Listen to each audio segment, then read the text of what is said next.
relationship or gustong makita ng ilang tao sa inyong paligid.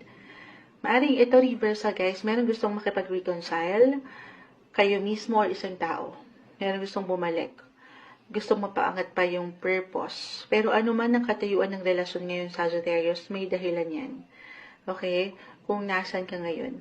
And sa huli, I feel na sabi ko nga, maaring merong umangat or mamunga dyan. May growth dyan. Mahirap mang paniwalaan ngayon. Meron at meron kayong nababaon. Meron at meron kayong natututunan. May hugot, no? Kumbaga, single ka man or in a relationship, ayan, hindi man ganun kaganda or agad-agad yung resulta, the 10 of Pentacles, 9 and 10 of Pentacles, parang walang ganap, walang enerhiya. Hindi ibig sabihin ay wala na. Okay, I feel na meron kailangan mo nang mag-heal, healing, yes po. Para dito sa reconciliation na ito, sa pag-aayos na ito.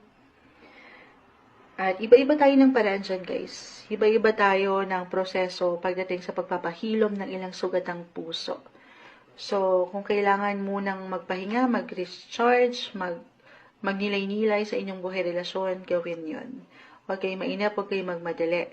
Or kung kailangan nyo munang ma-divert yung mga